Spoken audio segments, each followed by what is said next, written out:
So, good morning, everyone. Good afternoon, good evening, as usual. So, this is promising to be a very, very quiet session, unlike the previous ones. So, but before that, let's make some noise. Because November is very special month.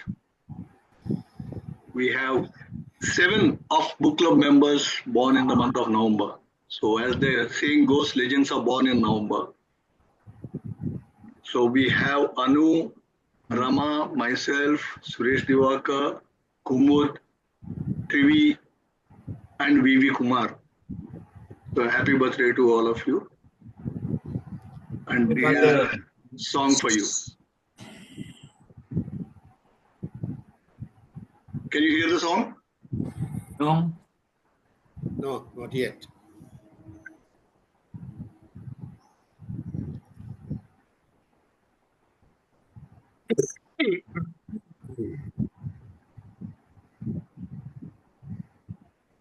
In Now? Yep. Yes. Yes, we can hear.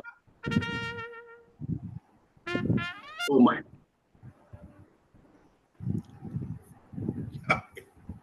Srinivas, we cannot hear anymore.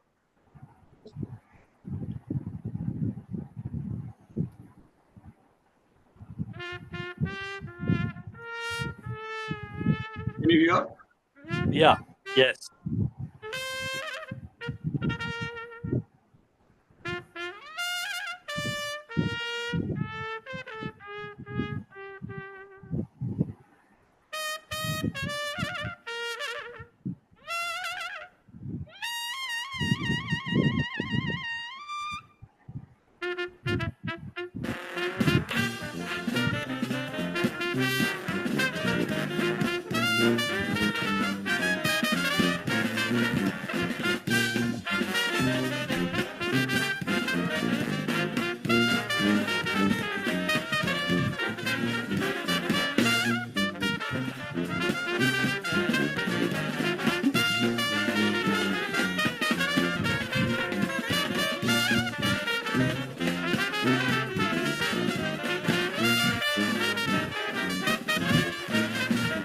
Happy birthday to you. Happy birthday to you. Happy birthday, happy birthday, happy birthday to you. Happy birthday to you. Happy birthday to you. Happy birthday, happy birthday, happy birthday to you. How old are you? How old are you? Happy birthday, happy birthday, happy birthday to you. Happy birthday to you. Happy birthday to you. You look like a monkey and you smell like one.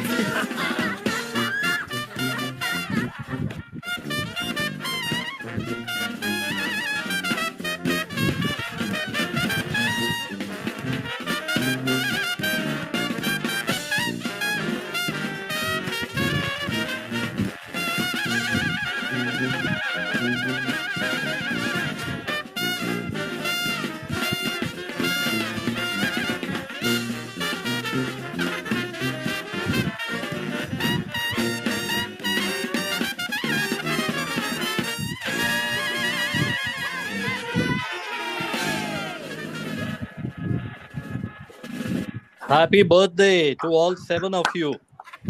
I usually call all 7 of you Saptarshis, but today you seem to be in the middle of dance and music, coming down to ground. So happy birthday. Happy birthday, everyone. You. Happy birthday. Happy birthday. We have Rama, Anu, Happy birthday, everybody. and Yanks with us. Anu also is here. Yes. Yes. Okay, now we'll Very move on. So today the topic is going to be a quiet one. Like I said, it's Susan Cain's one. Let us hear what she has to say about the book.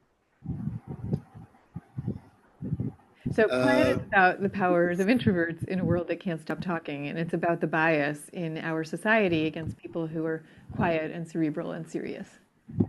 You know, I think that what the book is doing is articulating something that people have been thinking both consciously and subconsciously for a really long time, but have never felt permission to say. And what the book is doing is opening up a conversation that people have longed to have for a long time. So the book really has three goals, and the first one is to change people's psyches, and particularly the psyches of introverts who for too long have felt kind of guilty and ashamed of being who they were, and feeling guilty about their desire to go off and spend time by themselves. The book is saying it's okay to go and do that, and it's actually beneficial to you and to your society to go off and think your thoughts. The second and third goals of the book, though, are to change the way our schools and our workplaces are structured. Because right now they really are structured to meet the needs of extroverted children in the case of schools and of extroverted employees in the case of workplaces. And I'd really like to see us restructure to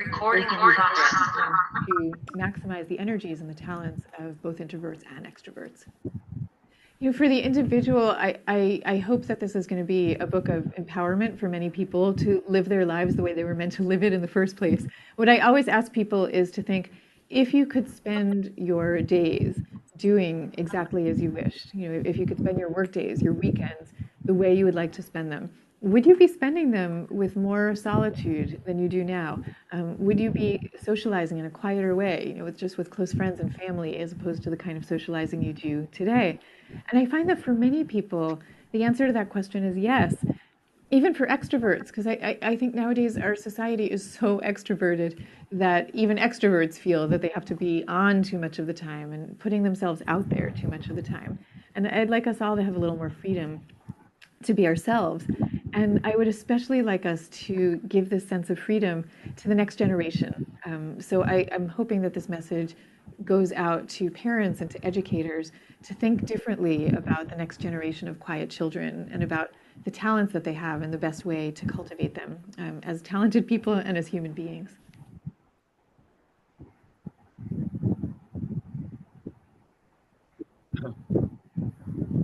Let me welcome our guest speaker today, Dr. Jyoti Bachani, and Sandeep has been instrumental in inviting this academic scholar to our book club today. She's going to be talking about humanizing management by using the arts.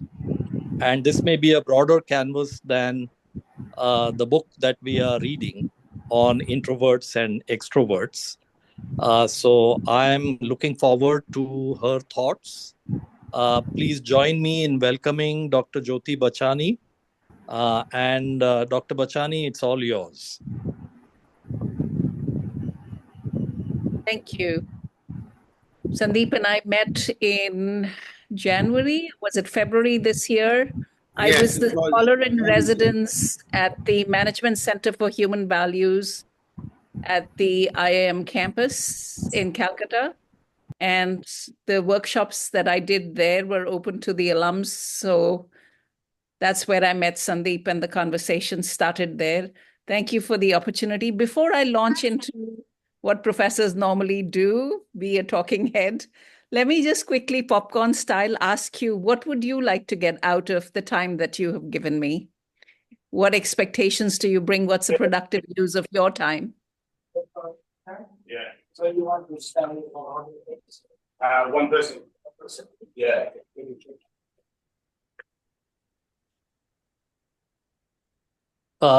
Let's have one person speak at a time, whoever wants to go first. They are good people. I have been staying for a few days. Good rooms? Good rooms and very helpful owner of the Abdul, you are not muted. You can just put it in the chat window too. Introverts prefer to write rather than speak. That's a good idea. Yeah, I'd like to go and give my thoughts here. And I'd like to see the linkage. I'm just curious because with the current day's world, it seems that humane management seems to be more like an oxymoron than an actual pathway to follow. So I'm very curious how you make the linkages. Thank you for that. If I may add a comment here. Go ahead. I found it very interesting when you said in your book that things like brainstorming sessions, etc., may not be the best manner in which to bring ideas out, bring forth ideas from a group, because introverts do not participate to the extent that you would. We'd love to see the kind of thoughts you have on what would draw the introverts out. And if you were to replace breakout sessions, and brainstorm sessions, what would you replace it with? Yeah, thank you. Yes, happy to. Chacha also got a point. I think we want to talk about it, Chacha. Actually, I had muted him. Jyoti, we want you to tell us how to overcome conflicts using your techniques. All right. Well, thank you for sharing. If I may add just a small point which I put in the chat box. As an educator, I'm very interested in how you deal with introverts in the arts classroom or maybe even in the business classroom. Wonderful. So let me begin. I do have a presentation prepared just as a memory aid for myself. Have been a professor and a consultant too long to be able to function without a PowerPoint. So can everybody see that? Yeah. Yes. Okay. So in 2012, I spent a year at Management Development Institute in Gurgaon as a Fulbright Senior Research Scholar. I had been away from India since 1987. And to come back in 2012, I was intimidated because it was a foreign country for me. And yet I wasn't looking like a foreigner, so I wasn't getting the help that a white American might get as a visitor to India. And in that period was when my engagement with India started, and the journey continues to this day. This is the college that I teach at. It's a 163-year-old liberal arts college, 17 miles east of San Francisco. I have been in the Bay Area off and on since 1987 and consider it home. And the country I would defend would be the 5-mile radius around Stanford University, literally, because that's where most of my life has been. My PhD was earned under Sumantra Ghoshal at London Business School. And at Stanford, I was the student of Ron Howard, who's credited with inventing the idea and the technology of decision analysis. He just passed away less than 3 weeks ago and has been a major influence in how I think about making decisions. When I was in India in 2012, within the first 5 minutes of talking to anybody I met, they had to know where in India had you studied, because there is a hierarchy of IITs, IIMs, and I got my MBA at Faculty of Management Studies in Delhi and got undergrad degree in physics at St. Stephen's College. So what is humanistic management and why should you listen to me about it? And is that too idealistic? Does that work in the real world or not? Some of the questions I will touch on. I don't teach arts classes. Within the Humanistic Management Network, which is a network of about 3,000 professors, practicing managers, policymakers at the United Nations and other think tanks who champion this idea that management shouldn't be about making profits alone. Management should be about protecting human dignity and creating societal well-being, because organizing is a verb. And somewhere along the way, we have become human resources for organizations, and we are the replaceable, disposable parts. And that might have worked well in the era of assembly line after the Industrial Revolution. But after the information revolution, we need the brains. We are now the talent, not human resources in Silicon Valley, at least.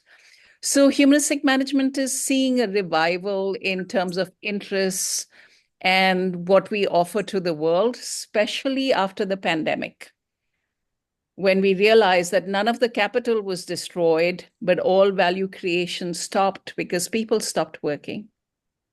And when the essential workers, minimum wage workers, were overnight essential workers, and you saw the migration of large numbers of people in India from the cities, they powered the cities towards their villages. So we had to rethink, and we needed a new story for business. So we are seeing a revival in humanistic management.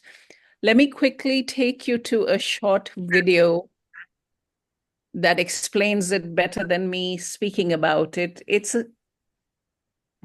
was created a while ago, but it's still the one that I think is a good way to. I think Yanks has Yanks. Yanks, you can play it. You had the link. We are living in tumultuous times. Can you see the video and hear it? Yeah. Yes. With an array of global crises challenging the way we think and do business. Einstein famously stated, "We can't solve problems by using the same kind of thinking we created them." Still, the practitioners of mainstream business, as well as their teachers, seem to lack such an alternative way of thinking.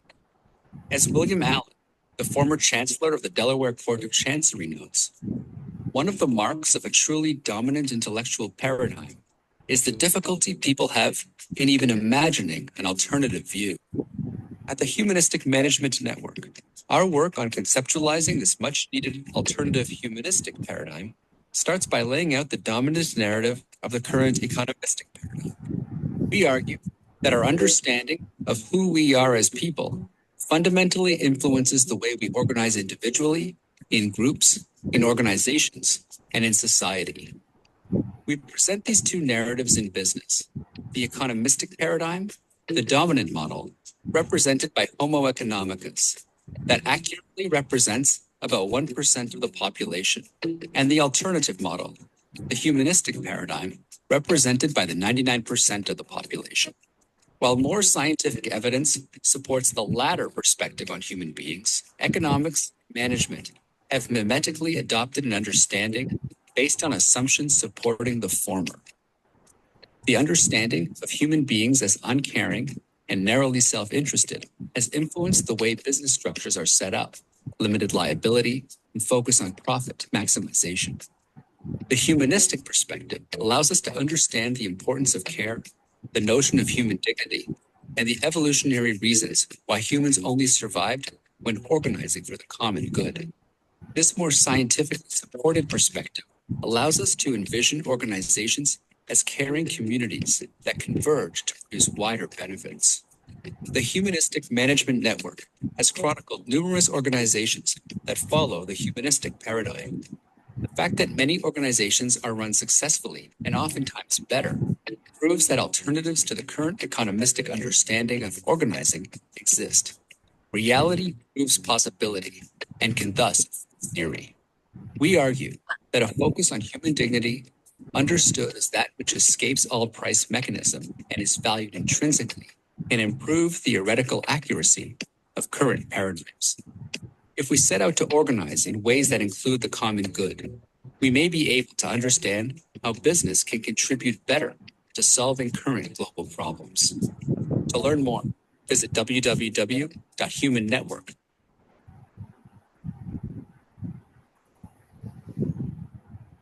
Very good.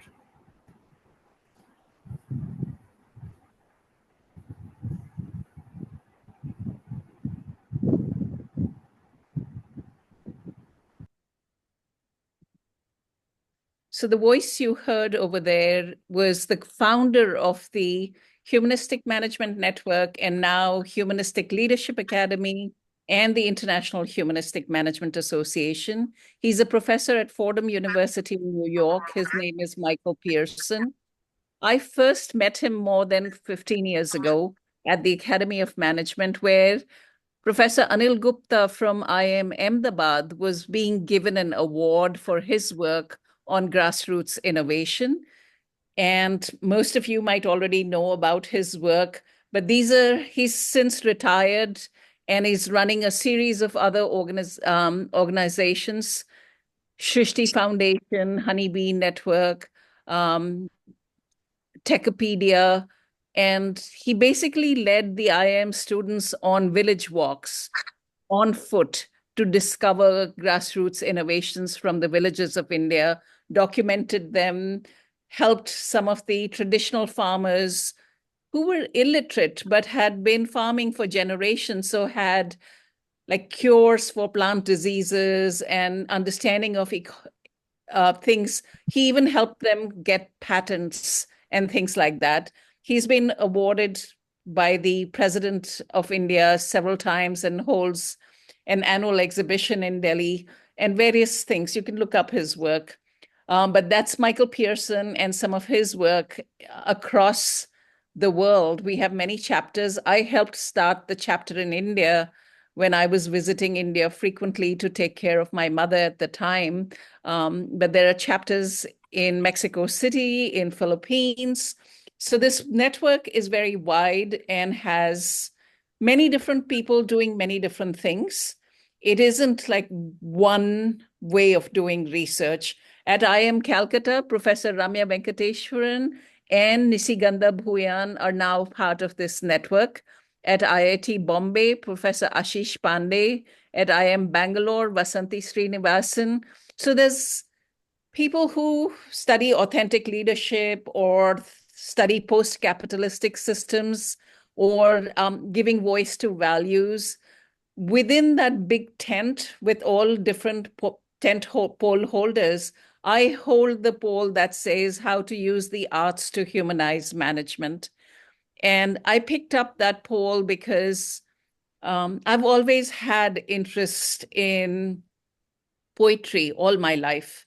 And of course, growing up in India, the radio's always on. You hear the old movie songs that were like poetry. Films are a big part of entertainment. So it came naturally to me. And also because I don't know where I belong. From my grandparents migrated from Sindh to India, and then I left India to be American. So for me, being global comes naturally, and arts was one way to humanize things. What we mean by dignity is very in detail spelled out by a professor at Harvard. She's in the School of Government, Donna Hicks. She has an excellent TED Talk about dignity, culture of dignity, how to lead with dignity. And she basically has a 10-point framework. And before she was a professor in the School of Government, she worked for several years with the Middle East peace process. And we all know how that goes. And that's where she came up with the concept of how when you see the enemy as just enemy and not even give them dignity, you can never make progress. Respect we have to earn, but dignity everybody already has.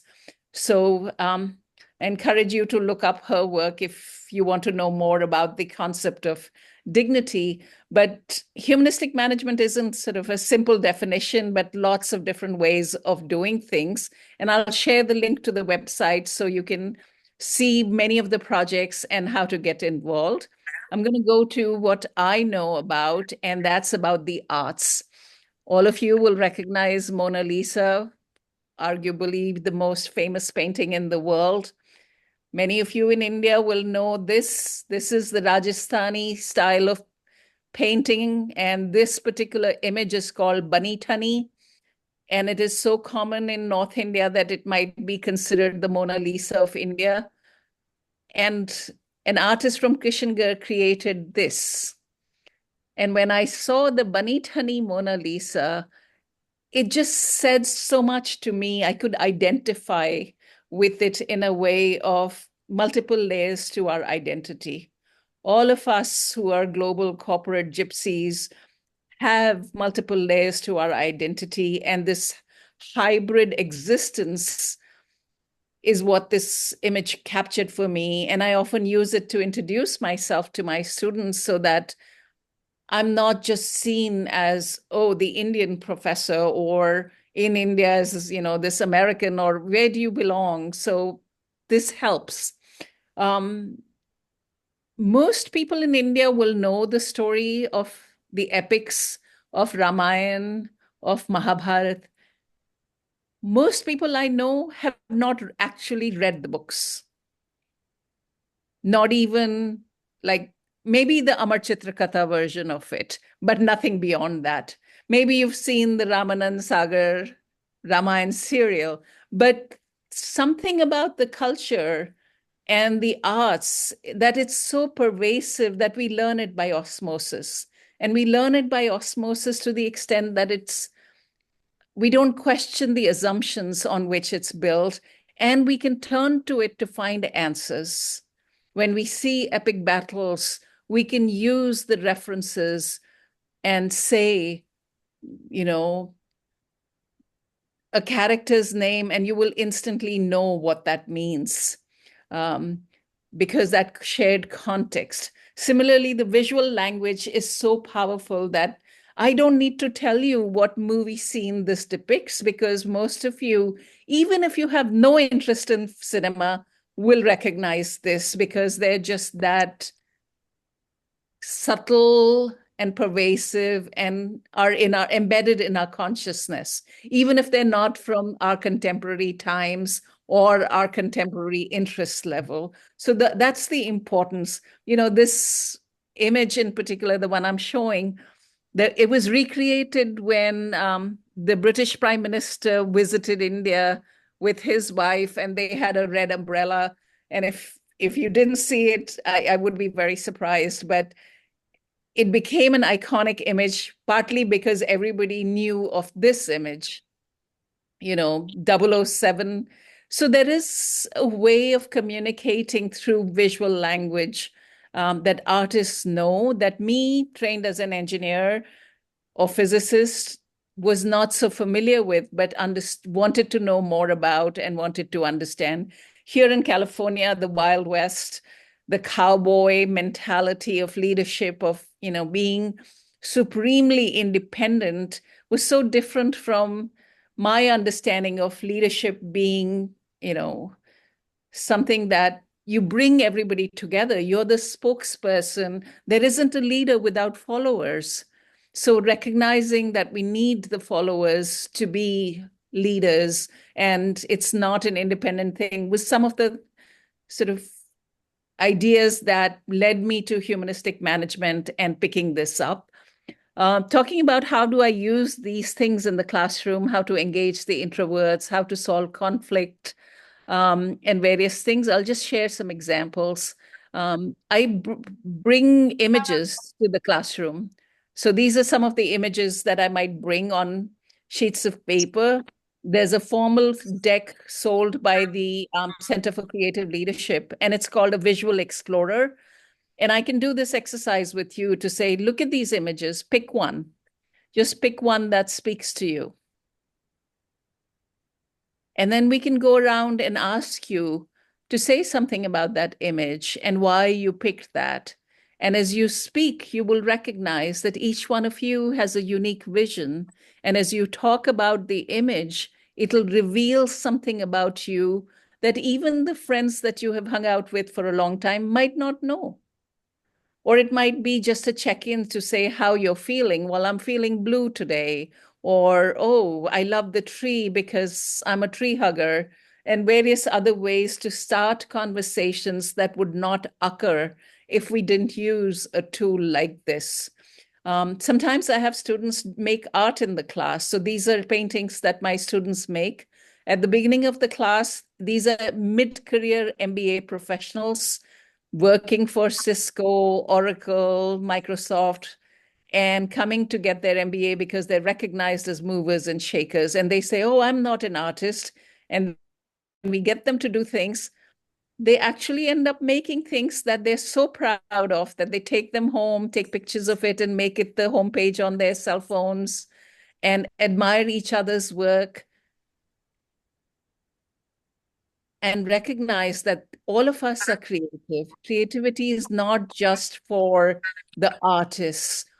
We are capable of making things And when we make things, it makes us proud of ourselves. Working with our hands engages us in a manner that class becomes really quiet. The colors absorb them, the decisions on what to create absorbs them. So it's a way for introverts to participate too, because that's one way for people who would otherwise be talking to keep quiet. I've used this in undergrad classes as well, and in undergraduate classes also, they learn a whole new appreciation for their own creative ability, and the engagement level is such that I don't need to say be quiet. The class just goes quiet. And then we have an exhibition, and they can be critics and give feedback to each other on their collages.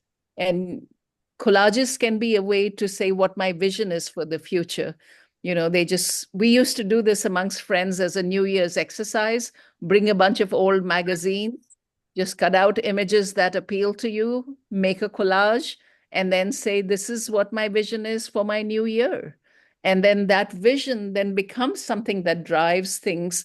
You can return to it at different times and talk to yourself about, why was I thinking of this? And what about this image appealed to me? Or what about this word or font or graphic design or color? So all kinds of things get revealed. Here's another way to get away from language. These are two separate drawings. And Sandeep, to your question about how do I resolve conflict?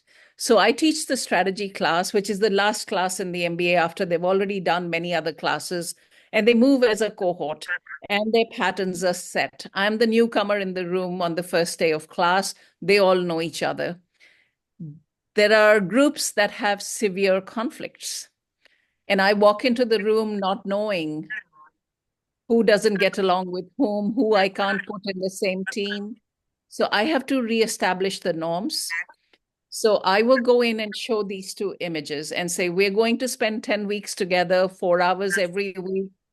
What would you like to get out of that? Set your own intention every day or whatever. But I say, in terms of class atmosphere, we can go through the motions and create an image like that by the end of the quarter, or we can have an image like that. Which one would you choose?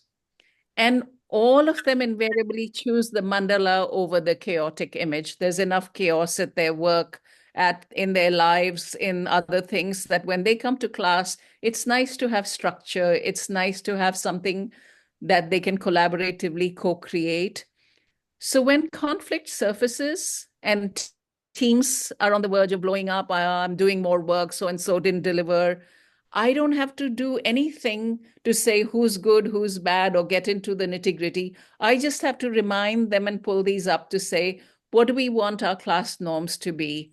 And how can we co-create that? And they're mature enough to solve their own issues, to come back to the agreed norms without spelling out the norms, just knowing how to co-create towards a shared purpose of everybody wanting to learn, everybody wanting to get the best out of the time that we spend together. Sometimes I cut up these images to give them as bookmarks or takeaways. So one of the things in the strategy class is, as part of leading a strategy effort, what's your vision? Now, they can look up the definition of a vision and mission statement in 30 seconds on Google, but I give them a 10-minute break to say, go out into the campus, go to the chapel, and bring a photo on your mobile phone of something from the chapel. Chapel's at the heart of our campus, so they will go and they will bring images back. And they're all images of the same chapel, but they're very different in what they bring back. And that talks about their aesthetics. That makes it clear to them that each one of them has a unique vision. Some focus on the architecture, some like that people gathered there, some like that it's a quiet place to go when the world gets too noisy, some like that it's at the heart of campus. So through the visual imagery, they can tell me about their vision. But if I had just said, well, chapel's a vision, everybody's tacit idea of what that means would have remained in their heads. But with using the simple 10-minute exercise with photographs and talking about it, it brings out great conversations that we would never have without the aid of this artistic self-expression that allows me. Students find this engaging repeatedly. The classes are marked highly as very engaging and interesting, and ways that challenge them to be creative, but challenge in a good way, not a challenge that they want to run away from. So I'm going to offer a challenge to you now, and this work comes from my love of poetry.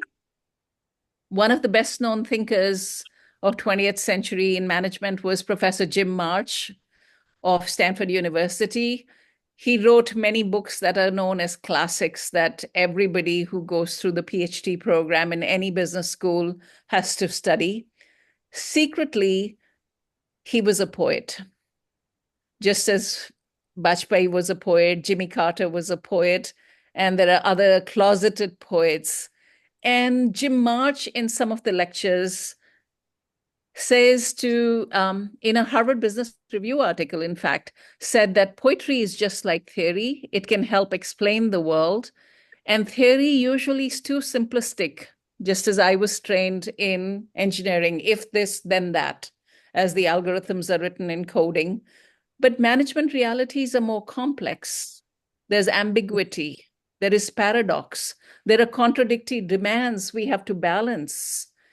And when we have to deal with that doubt and contradiction and paradox, poetry is a better way to solve it, because poetry allows you to make sense of the world, as poets make very good sense of the world, but it allows for subjective interpretation.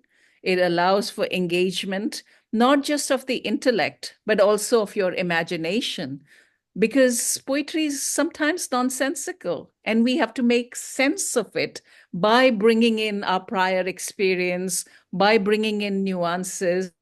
So with him saying that poetry is okay, I was able to run with my personal private hobby of poetry to create actually a journal special issue all about poetry and, out many of the closeted poets we had. So I'm going to stop that and give you that exercise. It's called a name poem. So my name is Jyoti. I will write it vertically, Jyoti. And with each alphabet, I will find an adjective. So I want you to write your name poem. So Jyoti might be, a jolly, J for jolly, and Y for youthful. And I will just create my name poem. So go ahead, create your name poems and then put them in the chat window. Dr. Bachani, very insightful examples for teachers and educators. Thank you for that. And if you would please leave about 5 minutes at the end of your talk for our questions and answers, that would be great. I've already gone over time. I recognize that. So after we see the name poems, the floor is all yours. Okay. I can do a couple of improv exercises, but I don't have to. Okay. Thank you.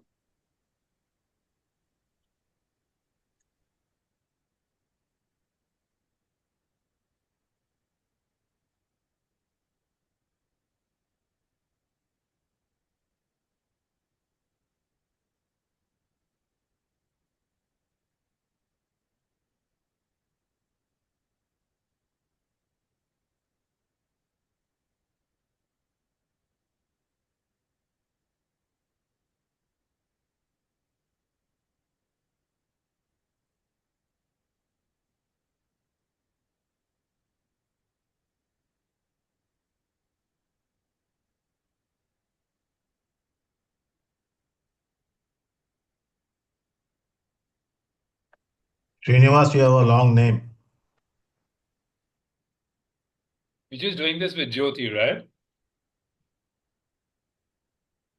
Your own name. Oh, your own? Yeah, I thought it was own name. Your own name. Okay. Oh, I didn't realize. Sorry about that. Not very good at giving instructions.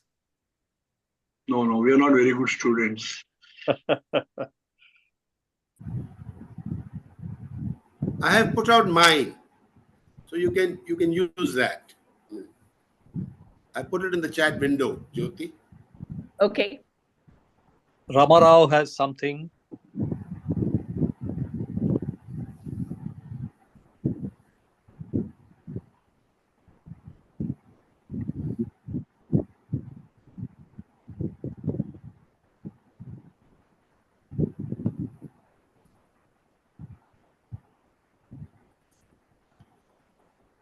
Yanks, you have to do it for all the alphabets, huh? Indeed, boss. Not just S. Yeah, I know. I'm an introvert in writing also. Okay, we'll stop with Srinivas completing his poem. Okay, Yeah. and then let Dr. Bachani react.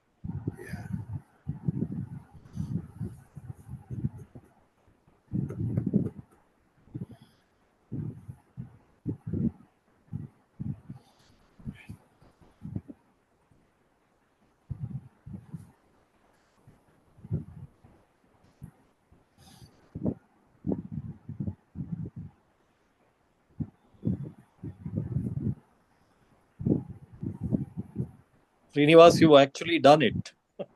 Yeah. Yeah, I needed Chacha's help push. But Milind, you aren't doing it. No, I think in the interest of time, let Dr. Bachani react to 3 poems.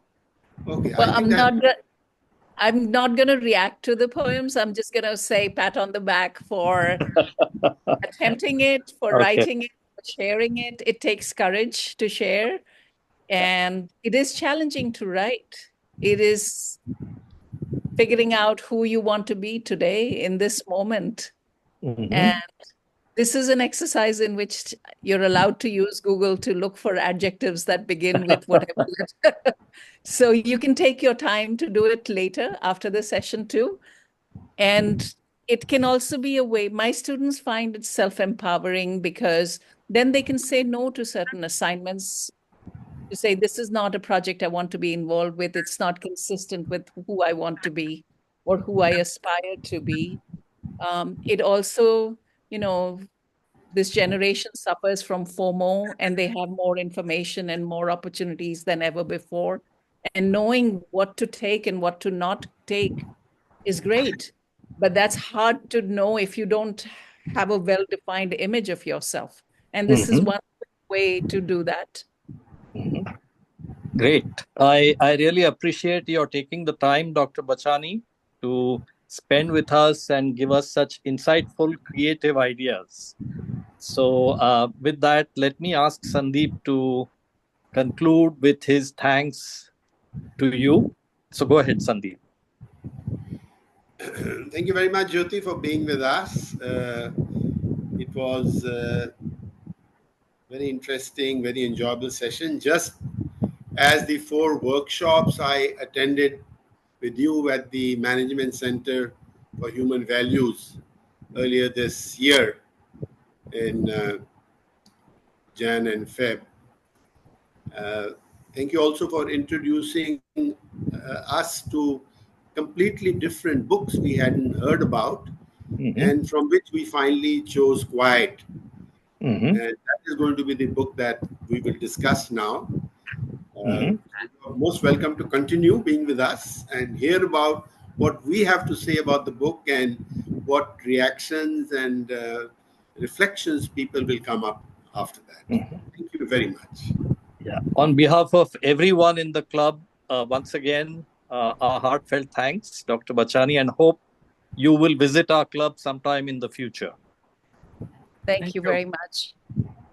I have 2 comments I do want to make before I leave.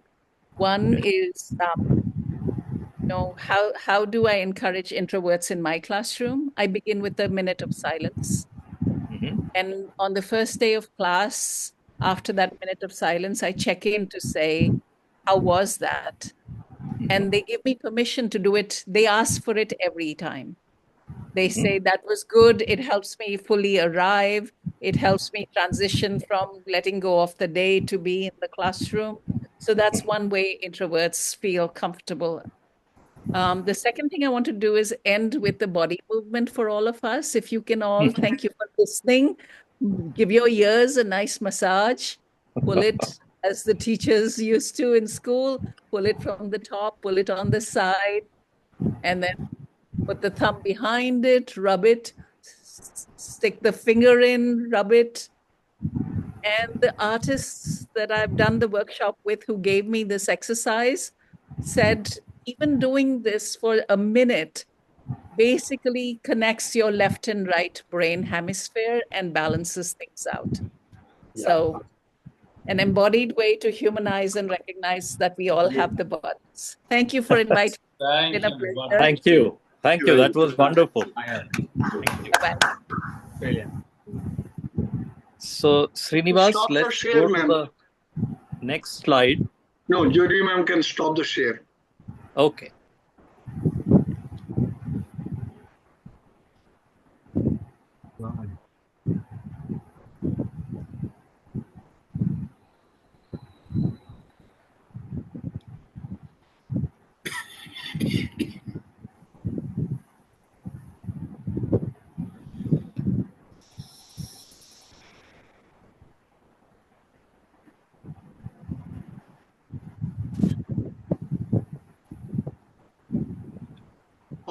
Milind, do Yeah, we have I'll time now for the session? yeah. I'll take over. So I'm We taking. have time. I mean, I'm concerned because we already ran badly out of time. So That's okay. Don't worry. I think taking my cue from Dr. Bachani's very thoughtful comments, I have written a few words here where I interpret quiet, the book, as communicating in silence. So, to respect that kind of an approach, let's all read these words quietly and reflect on them for the next minute or minute and a half. And then I'll continue.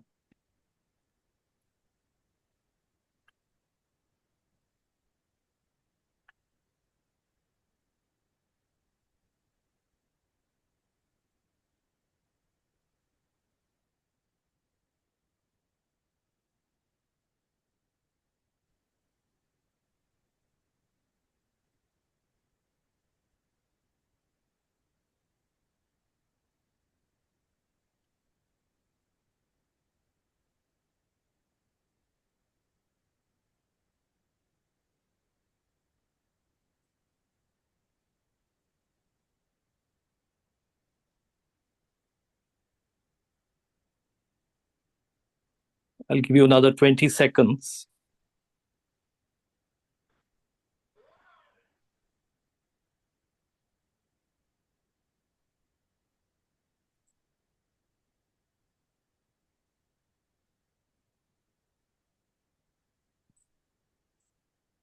So I hope that was enough time to quietly read and reflect on these few words.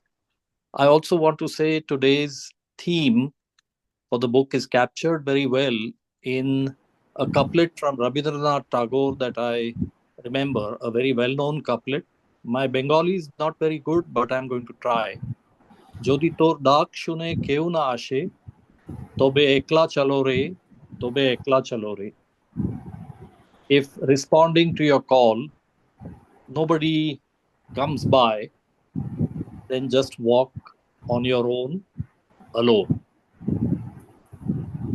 Philosophically also, an introvert, I think, is reflected, as the Bhagavad Gita says in chapter 2, verse 56, in this state of mind.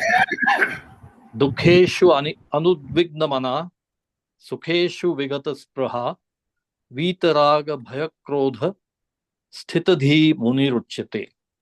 One whose mind remains undisturbed amidst misery, one who's not elated when there is happiness, and who is free from attachment, fear, and anger, is one you could call a sage of steady mind. And introverts generate that image in my mind often.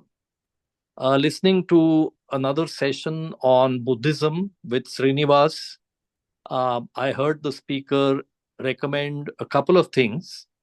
The Eye of the Eye by David Hawkins, which I haven't read yet, but talks by Swami Sarvapriyananda I've often enjoyed.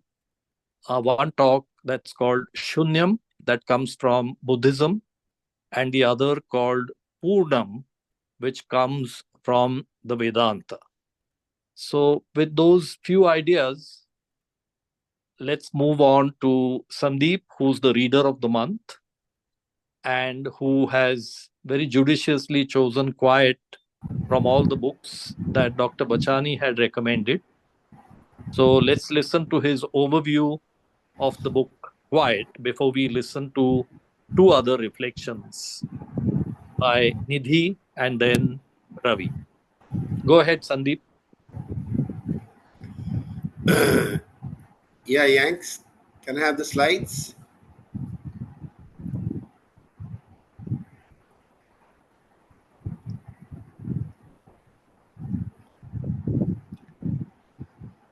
Portraying herself as the self-anointed messiah of introverts, Susan Cain makes a case to give the introverts their rightful place under the sun. Her book highlights the value and strengths of introverts in society that unfairly favors extroversion. Susan points out that the introverts are discriminated against in the following ways. An extrovert is considered the society's ideal. Learning to socialize has become an important goal in education, including the Harvard Business School. Even evangelicals associate godliness with sociability.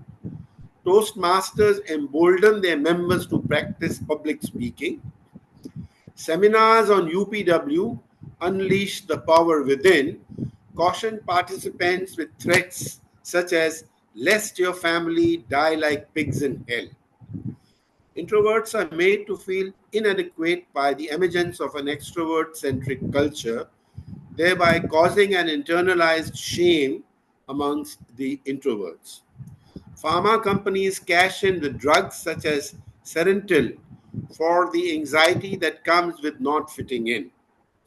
Collaboration, groupthink, open offices, and wisdom of the crowds are sacred concepts, much to the dismay of the introverts. All of this focus on extroverts, despite compelling evidence Susan cites that introverts have made yeoman contributions. The graceful stand of Rosa Parks in not vacating a seat in the bus, which became the rallying point for Martin Luther King in leading thousands of sympathizers. The silent and quiet fortitude of Rosa, qualities of an introvert, made her unassailable. In the world of technology, Wozniak, working alone, built the first home computer, Apple.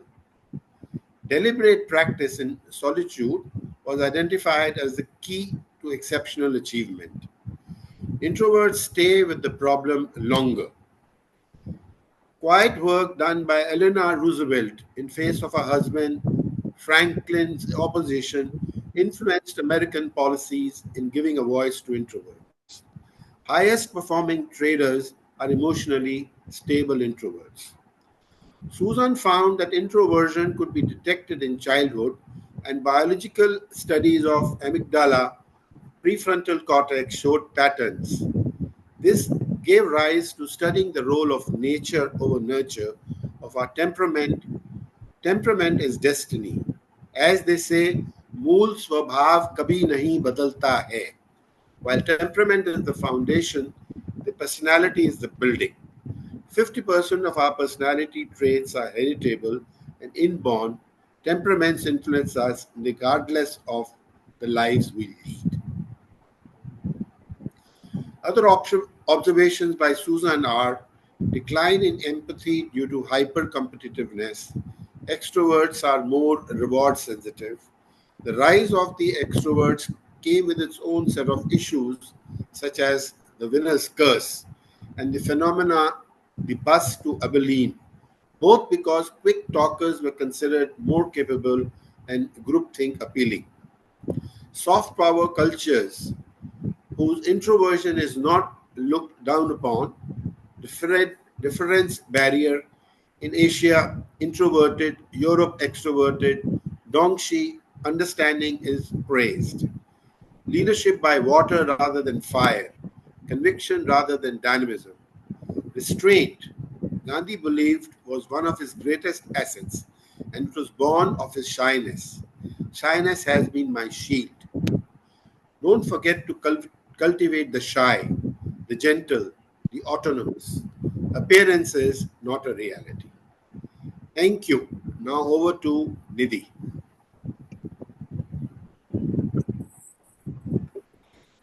Nidhi is unfortunately not able to join, so we will listen to her reflection.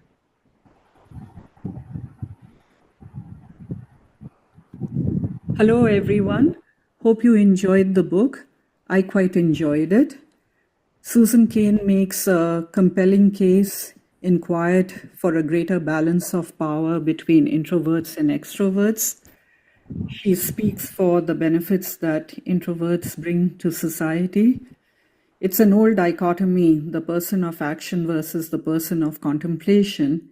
And in fact, in the Indo-European systems of government, they took this into account by having the concept of a warrior king with his scholarly advisor. Susan takes a pretty broad definition of introvert and extrovert. It's a little different from what personality theory based on the big 5 attributes today is about, but she's intentionally gone with what is popularly recognizable by those terms. She mentions that not all cultures have an extroverted ideal. If the US is at one end, then the Confucian cultures of China, Korea, and Japan are at the other end. And it reminded me of our old case study, What's Wrong with Wong? That was about this Chinese guy who was an excellent worker, but he was not at all appreciated by his co-workers. In fact, he was ostracized because he wasn't loud, cheerful, confident, etc., etc. She talks about leadership by water, quiet persistence, basically being sure of what you want to do and then going out after it in a quiet way. And she has an interesting anecdote about how Chinese and Indian professionals in Silicon Valley take speech lessons so that they can interact better and get promotions and recognition. She advises that sometimes in pursuit of your goals, you may need to act what is against your basic temperament, but the way to succeed in this is to stay true to your inner nature and also to give yourselves what she calls restorative niches where you can recover. She gives the example of a famous Harvard professor who, after every wonderful, ebullient, fun-filled talk, would retreat to the stalls of the bathroom and lock himself up in peace and quiet to recover. She gives good advice on how to improve communications when the personality styles are different. And it basically boils down to recognizing and respecting each other's styles.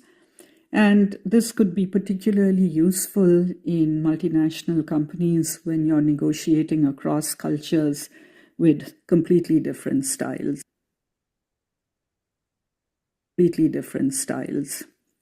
She gives a lot of general advice for you, for your loved ones, for your children. What if you're a teacher? What if you're a manager? And all of it is good, but the part that I found most interesting was about how to cultivate quiet kids in a world that can't hear them. My kids are grown, but if you have children or grandchildren who are in school, it helps to understand what your child is and in what kind of environment they can shine. And she gives a lot of very concrete advice on what kind of schools and teaching and social situations you should look for to help your child if they're an introvert. She brings up an interesting point that perhaps people become more introverted as they age, and I think this is true. From putting yourself out there in the first half of your life, you turn to understanding where you've been in the second half of your life. Also, I think you stop caring that much about people, at least that's what I find, or rather, not about people, but about what they think. And so you're willing to be more quiet and more subdued. It's funny how she rails against open floor plans and relentless group dynamics. I was fortunate to work in a management consulting firm where a lot of people were introverts, and I had the luxury of shutting the door to my office every afternoon for a half-hour nap, and nobody thought that at all odd because it made me much more effective later in the afternoon. So the important thing, I think, is to thine own self be true, to have confidence in yourself, but to put yourself in an environment that's right for you. And just as a general aside, remember all those group discussions we had at IIMs, both as part of our selection process and then later for job interviews? I've often wondered if anyone did a study to show how performance in those group discussions, whether it was correlated at all with any kind of personal or professional success. I think not. This book reminded me a little of Daniel Kahneman's Thinking Fast and Slow, just as Kahneman argued for more slow thinking as life has changed. Susan is arguing for recognizing the power of introverts as our society and our lives have changed. And actually, my personal opinion too is that societal trends are going to benefit the introverted temperament. The need for creativity and imagination is increasing with robots and AI being able to do a lot of other things. So I think that's only good for introverts. Thanks a lot. Thank you. That was really a very effective reflection from Nidhi. And following her reflection, we now have Ravi in person in our virtual session. So let's listen to his reflection completing this portion of our meeting. Go ahead, Ravi. Thank you, everyone. So I think in Quiet, Susan Cain explores a couple of pretty interesting themes. The first, you may have to keep clicking, is the how and why of the extrovert ideal, the omnipresent belief that the ideal self is gregarious, alpha, and comfortable in the spotlight came to be. And more importantly, how our reverence for this alpha status mindset blinds us to things that are good, smart, and wise. Next.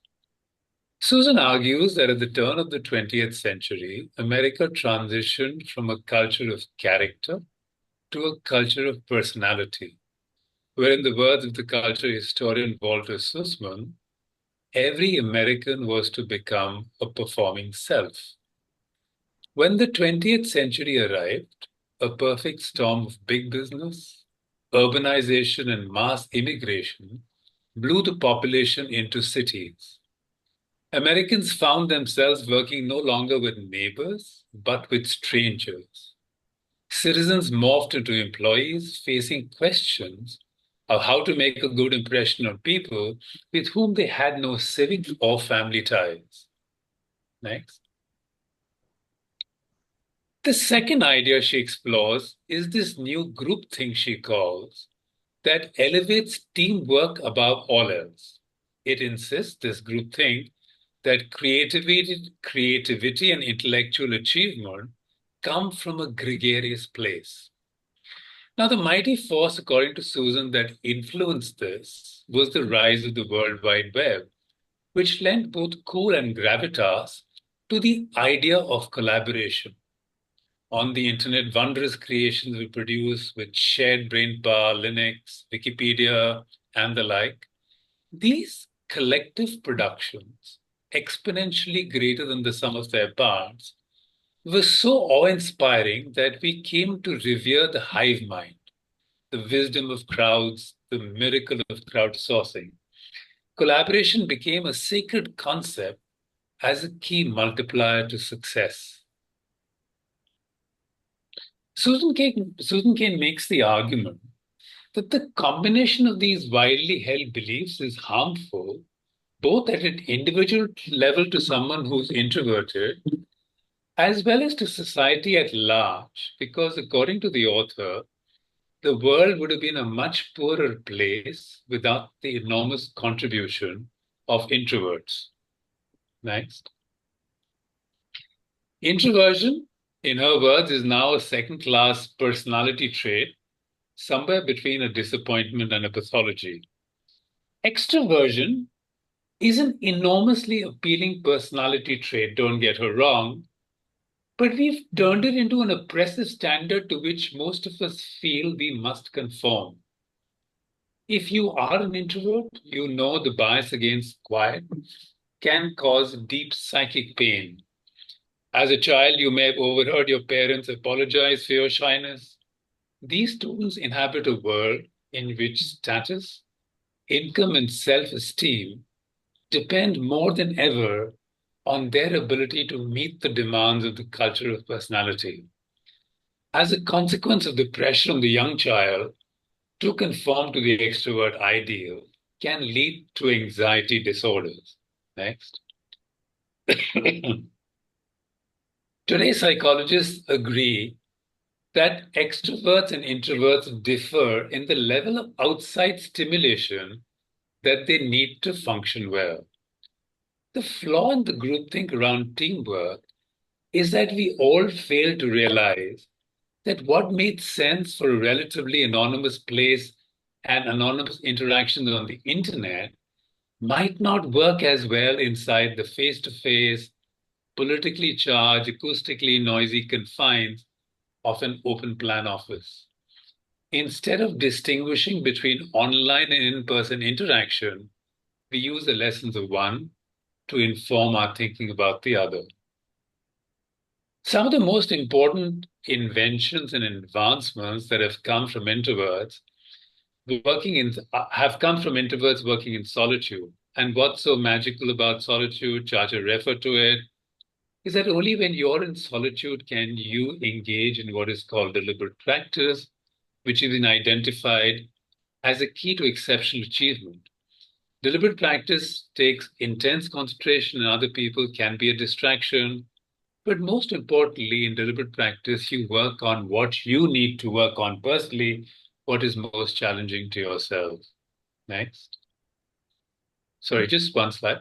The author also draws upon psychological research that shows a relative impact of nurture and nature on how people develop. Chacha references the interplay between temperament, what you're born with, and personality, what you become after the cultural influence and personal experiences are thrown into the mix.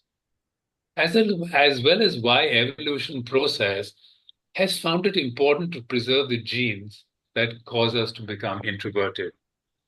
She also explores the high correlation between extroversion and high reward sensitivity and the problems this might cause, like the global financial crisis in 2008. In the words of the author, some scientists are starting to explore the idea that reward sensitivity is not just an interesting feature of extroversion, it is what makes an extrovert an extrovert. For me, the important takeaway, and I think this reflects a little bit about the empowerment that Dr. Bachani said, that's important for each of us to take away that we require a different level of stimulation to help us hit that sweet spot between boredom and anxiety. And finding your own sweet spot is a key to life of enjoyment and fulfillment. In the words of Susan Cain, if there's only one insight you want to take away from this book, I hope it's a newfound sense of an entitlement to be yourself. Now, there's just one last slide I want to talk about, and I think Chacha had asked me to reflect on how some of the learnings from the book have, in my sense, applied to my corporate life. And I want to talk about the BP Deepwater Horizon accident that many of you are aware of. It happened in 2010. It is viewed by many as the worst oil spill in the history of oil spills. And I just want to start that off by saying that Susan Cain says that when we should rethink the roles that introverts and extroverts play in our own lives and in organizations. It suggests that when time comes to making group decisions, extroverts could do well to listen to introverts, especially when they see problems ahead. So a little bit of the context, I mean, this happened, as I said, in April, on the 20th of April, 2010. And there was a deep water rig called the Deepwater Horizon rig that exploded in the Gulf of Mexico. 11 people died, millions and millions of barrels of crude oil sort of released into the environment over the next 4 months. Estimated about 400 square miles were contaminated. It cost BP in the excess of $65 billion in just outflows. But many have estimated the real cost to BP was significantly higher, even more than $65 billion. Now, a little bit of reflection that happened. In fact, Bob Dudley was in India on the 20th of April. At that time, we had a different chief executive guy called Tony Hayward, who soon had to leave, and Bob took over. And I think there was a lot of thinking within BP as to what went wrong, alongside dealing with the fallout from the crisis. There was a lot of introspection about what we needed to do. Now, the background was that this particular project was both over budget and behind time. And if you think about the typical guy who runs the oil rig, I mean, there can't be a more alpha male. There were people on that rig that realized that there were risks that were being taken because of the time and budget pressures, but were too scared or didn't feel empowered to speak up in the presence of these very sort of extroverted alpha male sort of bosses. And I think part of the reason can be ascribed to that we didn't listen to some of the voices that could have told us what could have gone wrong. And Bob Dudley, learning from this, he became chief executive soon thereafter. And one of the cultural transformations he tried to do within BP, recognizing its culture, was that he said, and these are his exact words that he said in 2011, he said, how do we listen to the quietest voice in the room? Because there will be people who may not rush to tell you their ideas, but actually may be the reservoir of some really useful information. So there was a global sort of rollout of a cultural change program within BP, teaching managers as to how we should always endeavor to listen to the quietest voice in the room. And at the meeting, and if some people hadn't spoken up, I think the managers were encouraged to make sure there was time carved out to encourage them to contribute. And I think this sort of reflects back to some of the conversations we've had that, and I think Jyoti mentioned this as well, that look, unless you can find a safe place for introverts to be able to contribute, you will miss a lot. Thank you. Thank you very much, Ravi. I found that last quote from Bob Dudley very meaningful. And also your conclusion about the sense of entitlement leads me to one final thought, which is that none of us are really purely introverts or purely extroverts. And we actually mix and match in different environments when we want to be an extrovert and when we want to be an introvert.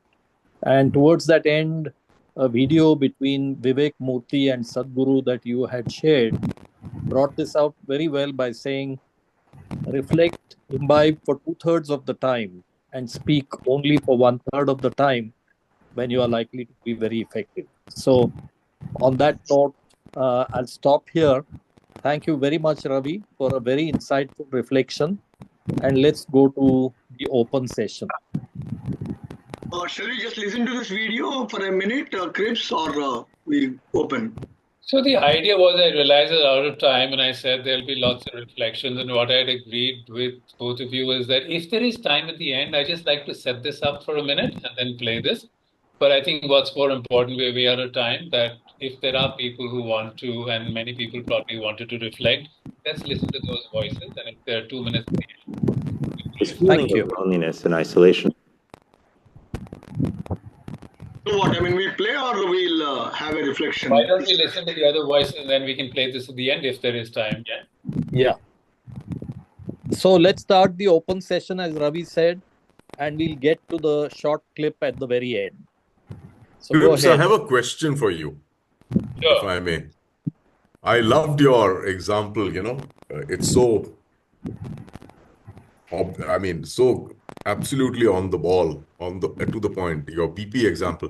I'm very keen to know, have you been following what happened with BP since 2011 till now, 13 years after? Is BP really listening to the quietest voice in the room today? Tough question. But I think during the time that Bob Dudley was, and I must say, I got to know him well. And he was actually in India on the 20th of April. We were celebrating 100 years of the Castrol brand in India. We invited him. I think Bob Dudley was, in my working experience, the closest I've come to a level 5 leader that Jim Collins talks about. I haven't met another person. I think during his time, Gautam, I can say quite clearly there was a very deliberate effort to make BP sensitive to listening to the quietest voice in the room. Bob Dudley sort of exemplified this impersonally. There have been changes. A guy called Bern Looney took over and BP's been through some turmoil. But I think today, if you ask me, I think BP is much more sensitive to realizing it has a very extroverted culture and that could cause it to have a few blind spots. I don't know if it's changed completely, but I think it has moved significantly. Fascinating. I can share one thought with you. In the mentoring, I do a bit of mentoring here with people who are, startups and stuff like that. I find that the manner in which you have to deal with these mentees differs dramatically, where the obviously extroverted entrepreneur and the obviously introverted entrepreneur, they cannot and will not and do not listen to the same things. It is fascinating. Sorry. No, great point. So Anjali and me have been interacting with an old friend called Ravi Kant, who's written a book called Leading from the Back. Ravi was a customer of mine 30 years ago at Philips, and we've stayed friends over time. And he's spent a long journey with the Tatas. And it has very interesting parallels to this business about, knowing who you are. And he talks about a lot of people who are successful because the whole idea of extroverts comes from this leading from the front, Eisenhower, and if you look at all the images, Jack Welch, and he talks about successful people, and they exist. We talk about people. There's a guy called Ramakrishna Damani, who people don't know about. The DMart guy. He's got these people. They just see him once a week. He leads from the back. It's very, very powerful. His organization. 10 times the size of Big Bazaar, 20 times the size of Big Bazaar, but don't even know who he was. So somehow I think that maybe humanism, maybe it's introspection, but the whole idea of what Abdul Kalam used to say about that guy, the space his boss. He says, when I failed, he went up and took the failure, and when I succeeded, he put me on stage and said, "Now go and take the credit." So somewhere, I think all these things in terms of new management principles is something that management schools and management practitioners will have to kind of introspect on themselves. And we all know, for 30 years, I've been saying I end a party exhausted and Anjali ends up full of beans. It happens to all of us. We know who we are. I worked in a profession where you had to be extroverted, but I would be exhausted after spending time with people, So I think that we all know who we are. Then your question of how do we leverage who we are for our strengths, So that was what I had to say.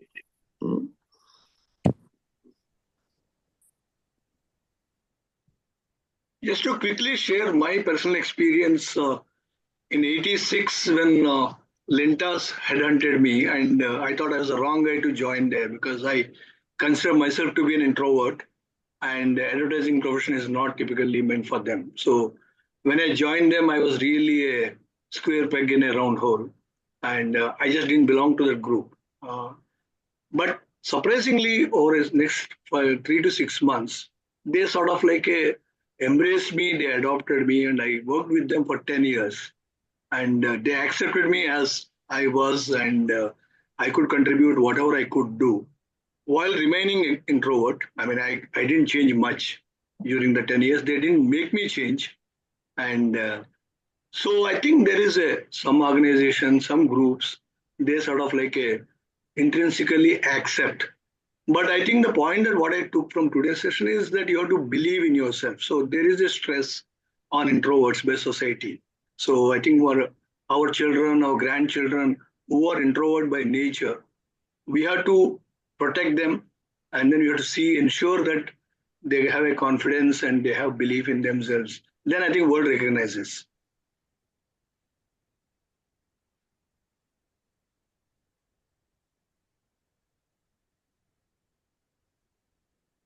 So, any other reflections, or should we? If I just want to pick up on what I think Dr. Bachani said towards the end, that we live in such an overstimulated world that even the most extroverted amongst us could do well to take a time and pause and do a little bit of introspection. And I believe that very strongly. I mentioned to Milind that for a few years, for 8-9 years, I've been going to the Isha Foundation and to help with the program, we do that. And one of the things I've heard Sadhguru say repeatedly over the last couple of years, that he fears the next big crisis that's coming our way is one of mental health. And he's deeply worried. And recently he got involved in what I think is a fascinating conversation with Vivek Murthy, who's the US Surgeon General. And both come from slightly different points of view, but they talk about loneliness and how this is possibly leading to a mental health crisis. I will send you the link separately. If you have an hour and 20 minutes, watch that conversation. It's fascinating. But there's a 2-minute clip, and if people have another 2 minutes, you can listen to a sampler of what's said. And I think this is a little bit of Milind set it up. He said in this world which is so overstimulated, we are so much reacting to stimulus that we are doing all the time, with there being no time for being, right? And I think in ancient yogic culture, it is always said that the ratio of imbibing and introspection to expression must be 2:1. So you must spend 2/3 of your time in observing and imbibing and reflecting, and only then the 1/3 that you spend in expression will be meaningful. And that's what yogic culture taught us. So this is fascinating conversation for 2 minutes if you guys have the time. I know we're time. Yes, please. I think you'll enjoy it, and then you can listen to the longer conversation. Yeah, can you play that?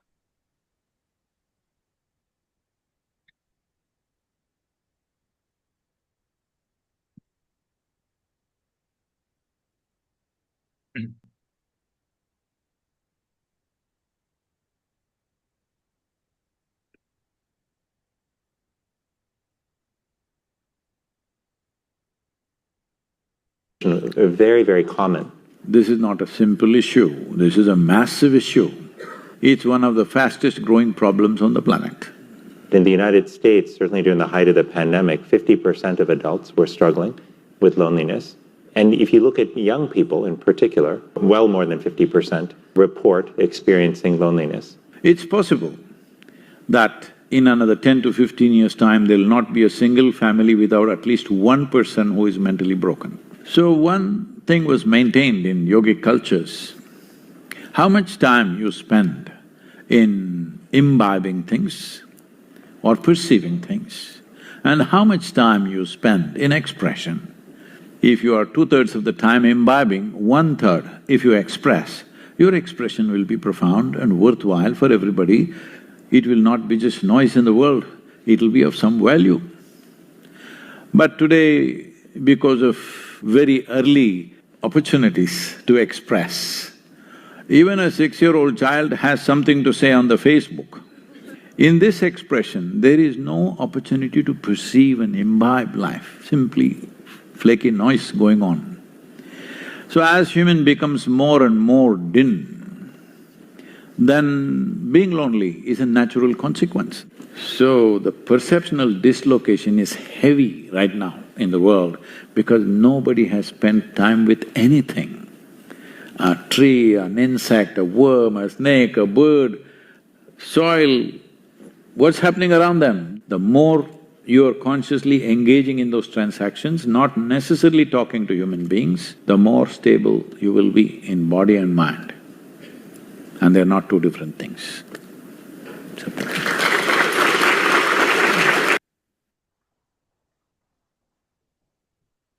If you have an hour and 20 minutes anytime in your life to spare, then I don't mind. Ravi, I don't mind. My friend Abhay Emma used to send me his diary. He sent me a lot of this stuff to watch. Send me a link on WhatsApp, you know. It would be nice to listen to it. It would be. Yeah. Me too, Crips. Ravi already shared it so that I'll put it up in the book club. Yeah, put good idea. With Yank. Yeah, share. Ravi, is this the first time you went there, or have you been going there regularly for this exact? I've been doing this for almost 9 or 10 years. Baapre baap. So then you know the gang, Ajay Kaul, Megha Tata, this is the whole gang of friends of mine who go there. All dear friends now. So, yeah. Okay. I was supposed to go with Abhay, I never went. Maybe one of these years I'll go with you. Come. I think they'll value Karan's and Anjali is fantastic. Shivratri and this, two things which are on my checklist with Emma, I did neither. But we'll talk, you know. Okay, guys. Do you have anything to say? I think you've been silent. Though it's quite late. Yeah, she's dropping off. You can see her dropping off. Anjali? Anjali, I think almost slept. She's on mute. Now she will say something. Manas is on the mute. Saida is also on mute. Bye, everyone. Thank you, session, guys. Bye, everyone. Bye, guys. Thank you very much.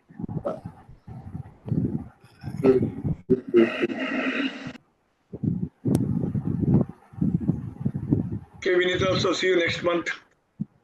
Yes. Good. Excellent session. Excellent, yes. Excellent session. I think she is good.